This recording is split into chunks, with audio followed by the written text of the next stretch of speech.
Hey, welcome to a foreigner in the Philippines. Well, I love this time of the day. The dogs are still asleep.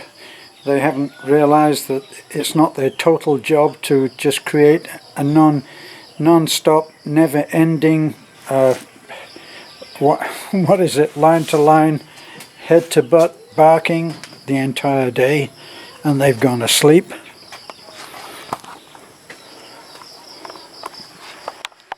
As you can see. Ah, what a wonderful sight.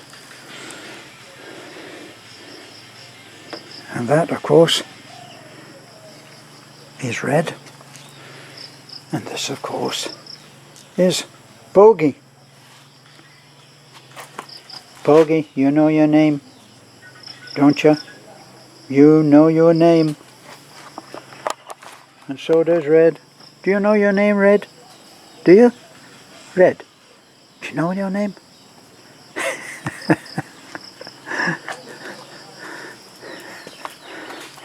And this is Basha.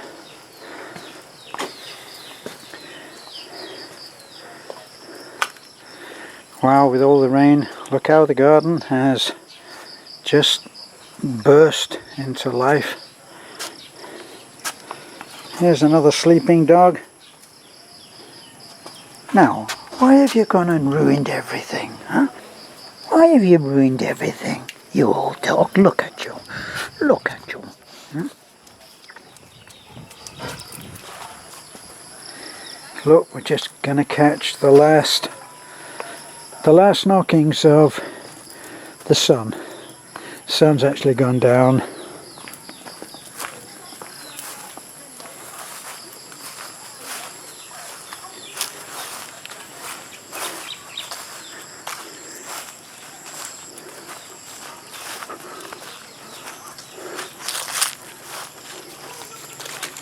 See how quiet?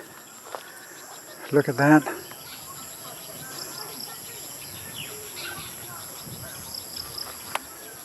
Hardly a breeze even, not even a breath. And I already got 2 dogs. I thought you were asleep. Huh? Just got here, only had to get up for a scratch, I guess. And you?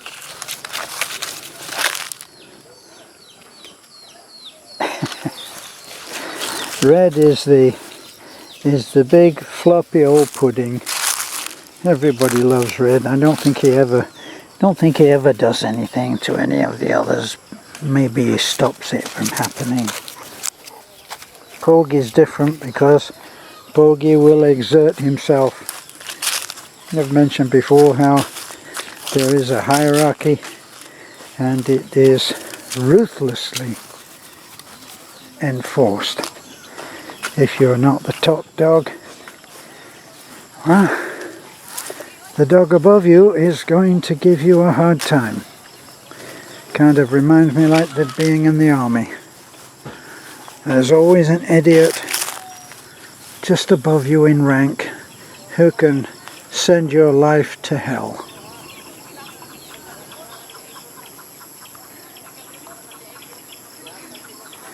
It's so funny, I often used to see these ads about an army of one. Now I know that I'm going to offend a few people here because the saying, the conditioning certainly in the US Army is once you're a Marine, you're always a Marine. And well, that's based on some real heroics. I recently saw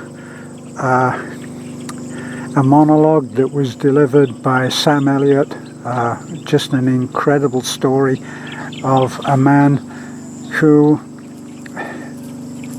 actually wrote very, very well of his experience coming into the beaches on the landing craft and how out of I think 30 men only 7 survived, and that's the real life heroics of men in war.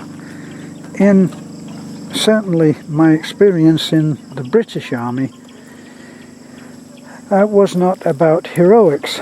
For one thing, I went into the army when I was 15 and a half to be exact. I never fired a rifle.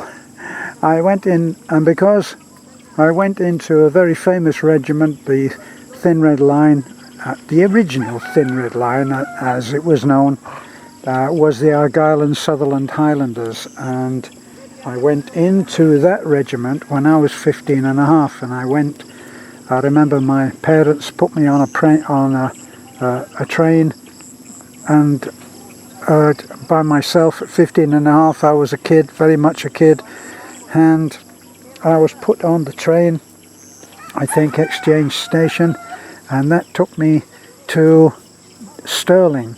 And when I got to Stirling, I can't remember whether anybody met me or not, but the headquarters of the Argyll and Sutherland Highlanders was in Stirling Castle, so that's not exactly hard to find. So I found my way one way or another to Stirling Castle, where there was another boy. He was a very talented piper, and the most obnoxious kid I'd ever met in my life, and I expect that he's out there somewhere saying the same about me. Anyway, we got on like a house on fire, I don't think.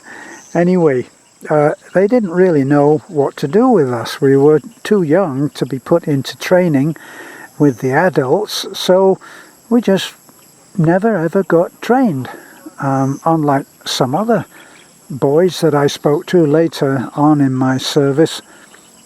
And I always found that there would be someone who was a rank, and even one stripe was immense power over someone who had no stripes. Now all of the ads and let's face it, the commercials made up about soldiers in peacetime, they're made up by people who have never had a uniform on in their lives. And they make up these wonderful sayings that can be memorized and glamorized, like being an army of one. I came out of the army and I hadn't learned anything about real life. Didn't know about paying a bill. I'd never seen a gas bill or a power bill. Never ever seen none. And so I came out almost like I went in my opinion, hardly knowing anything, except I did know how to play the trombone, because I'd spent my entire service life in bands. And I went from the Argyll and Sutherland Highlanders, and I got a transfer to the Manchester Regiment, foolishly thinking that would be taking me closer to home. No, it didn't. And I eventually, they actually amalgamated, they put the Manchester Regiment with the King's Regiment. So the two bands were put together and made into one band. I had a year in the Royal Military School of Music, where I learned more in that year under my professor Bill Teskey, who was the principal trombone of the BBC Symphony Orchestra, and a wonderful guy. I wasn't any happier there, other than my musical activities, which I took to very well. I practiced many hours a day, every day, and I became proficient. Strangely enough, you might be interested to know that a brilliant friend of mine, who was a research scientist in physics and nuclear research, and he had a job as a research scientist at Aldermaston. And for those who remember, back then, it may still be open, but it was the government establishment for nuclear research. In fact, they used to have a march called the London to Aldermaston March, where people protested the bomb. And that's where that upside down looks almost like a rocket in a circle. That's where that came from, as far as I know. Well, he worked there. Amazingly, when I got out of the army, I took a job, obviously, as a musician. That's what I was able to do. Excuse me, who are you? So, that's what I did, and amazingly I was able to earn more as a musician, a lowly musician, than my friend was. Well, time to close now, and I'll be back again some other time.